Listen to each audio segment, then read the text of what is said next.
Listen to AM 560 The Answer online at 560theanswer.com, on the AM 560 mobile app, on your Alexa-powered smart speaker, and on TuneIn, iHeart, and on Odyssey.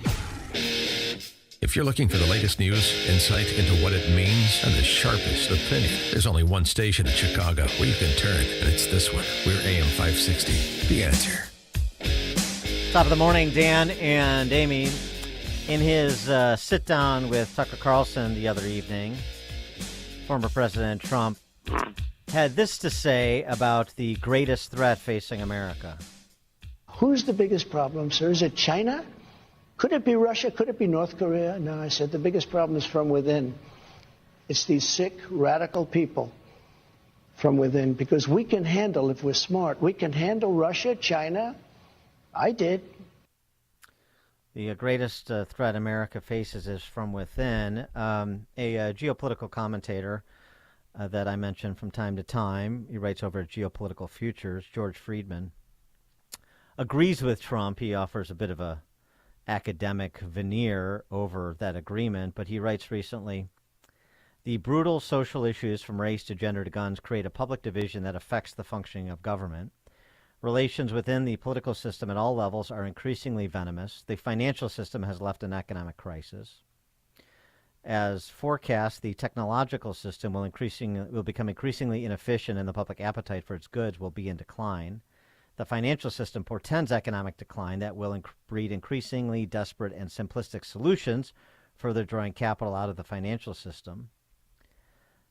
The current political system cannot manage the situation.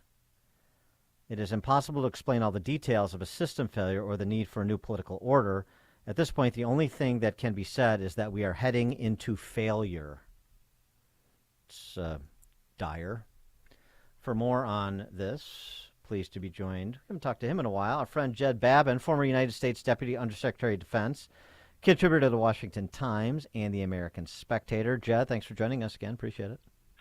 Gee, you haven't had anybody depressed so far yet, so you call on me? Yeah, exactly. Well, you're usually a ray of sunshine, so we figured you could turn our frowns upside down. What about what both Trump and Friedman say about the current state of affairs?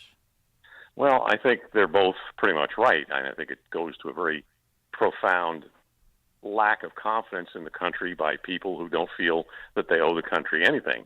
I mean, we could go on and on and on this, and it's just really, it doesn't pay to do it. But, we have a system right now that produces people that don't believe in the country. And when you have that, you have less patriotism, you have less investment in the country, you have less care about whether the country fails or succeeds. So, yeah, I mean, we're in bad shape now, and it's getting worse under President Biden. But we found the leaker. I mean, not the Dobbs decision leaker, the other one. Well, maybe. Look, this leak is a very important thing. It shows, quite frankly, how well we've been listening in and gotten into the Kremlin. And it seems to me that that's a big deal, not only because we have succeeded, but only because, really, we have probably violated the safety of several sources, and those people are going to die. The sources will be killed by Putin's crowd, and we'll be in much worse shape than we were before. The fact that we have troops in Ukraine, and so does the UK, that doesn't bother me much, because we usually send people, special forces, in to train other forces, not that we're going and being involved in the fighting. There's a lot of other things in that leak. We haven't caught the leaker yet. Frankly, I don't think we're ever going to catch the leaker in the Dobbs decision, but I think we may catch the person who leaked this latest trove of documents. It's possible, but quite frankly, at this point, I'm much less concerned about whether we catch them than the effects of the leaks themselves. Well, the substance of some of what was leaked, if it's accurate, also seemed to indicate that maybe things are not going as swimmingly for Ukraine in repelling the Russians as we've been led to believe. Is that fair? I think that's very fair. Yeah. I think that what the leak tells us is, for example, that they may not be able to succeed as much as they have planned in their counteroffensive, which is coming the next couple of weeks. They may run out of anti-air missiles, which is going to make the Russian Air Force a lot more effective against them. yeah, I mean, it's the fog of war, and there's an awful lot of things that go into winning and losing. So I think that the Russians are still able to outlast Ukraine.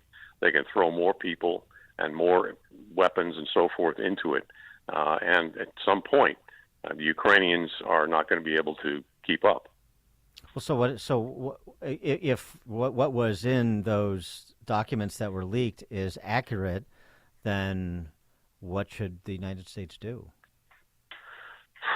Well, I really can't tell you off the top of my head, but I think at this point we need to get our European allies to put a lot more into Ukraine and to try to, quite frankly, push the Russians out at least to the point where they were before the February 2021 or 2022 invasion began.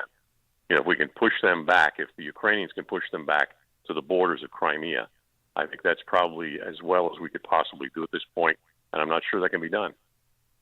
Yeah, it seems like some of the indications from France and Germany is that they're losing some heart for this fight as well. There was at least reporting of overtures in the direction of a negotiated settlement. Well, I mean, there have been for quite a long time, and France and Germany are two of the deadbeats of NATO. Yeah, well, there you go.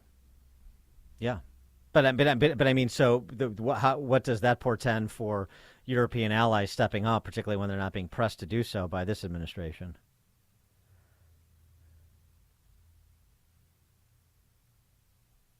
And cozied up to Xi Jinping, and now he's saying, well, you know, we need to have a negotiated settlement.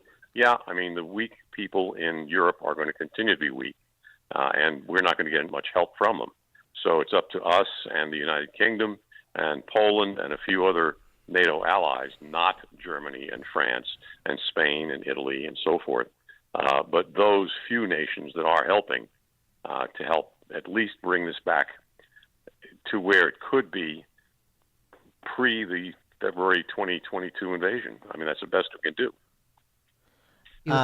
Retired Admiral Bill McRaven was on Brian Kilmeade's show earlier in the week, and he said one of the things we need to be doing with respect to China is looking for opportunities to forge some common ground, whether it's on trade or climate, as a way to decouple China from Russia. Does that sound like a strategy that makes sense to you? No. With all due respect to Admiral McRaven, I think that the Russians and the Chinese are connected to a very deep degree. I don't think that trade is going to dissuade either one of them from it. And quite frankly, we have trade sanctions on both of them at this point, even on China a little bit, to the effect that we're not going to be able to make overtures to them on trade that have any meaning. So I think at this point, you've got, again, the deadbeats of NATO. You've got France wanting to sell oil and aircraft and so forth to China. You know, Russia, of course, is the big enemy, but they're not doing much about it. So we're pretty much stuck, guys. Yeah. You know, it's not something that we're going to be able to pry one away from the other because they've got the upper hand. Well, and with respect to China, I mean, the relationship there, trade sanctions or no trade sanctions, the Census Bureau reported last week that in 2022, Americans imported $79 billion worth of Chinese-made cell phones and other household goods. It's going to be difficult to turn that spigot off, even if there was a desire to do so, and I don't really sense a great desire to do so. Sure, and don't forget there's a flood of Chinese illegal aliens coming across our southern border, and I guarantee you they are not intent on helping the United States. Now, today, former President Trump is back in New York with a civil lawsuit, giving a deposition. There's three other criminal cases that are against him. What did you make of what Manhattan District Attorney Alvin Bragg did? Well, I agree with former Attorney General Bill Barr. He said it was an abomination. You know, we're now officially a banana republic. We're going to try to put former leaders and politicians that we now oppose in jail. That's just not what we do in the United States. That's what they do in Venezuela and Nicaragua. So I think at this point we need to see past that. But, you know, again, there's more things that are threatening Trump than that. It's much more serious what may come out of a Georgia grand jury in terms of indicting him for interference in the 2020 election. And, there are other things going on that, quite frankly, are more important. There's a lot of other problems we have in this country, and Mr. Biden is not dealing with any of them, and they're getting a whole bunch worse and more dangerous. Well, and it's also, the lack of lessons learned, and that's a statement that applies to all sorts of policy choices over the last few years, Sure. including the withdrawal from Afghanistan, which John Kirby was sent out to put at Trump's doorstep, and while at the same time saying, chaos, what chaos? Yeah, well, that White House report that came out last week on the Afghanistan withdrawal it was not just gaslighting, Dan, it's disinformation. It is utter lies. And, just for example, they're trying to blame it all on Trump, and we had no other choice but to either escalate or get out. Well, no, that's not true. I wrote at the time, and I've written many times since, we have always had the ability to have enough people left in Afghanistan, both soldiers and air assets and intelligence assets, to prevent Afghanistan from again becoming a terrorist safe haven, which it has precisely become since Biden pulled out radically. Biden said, I think it was in April of 21, or I'm sorry, it may have been 22, I forget.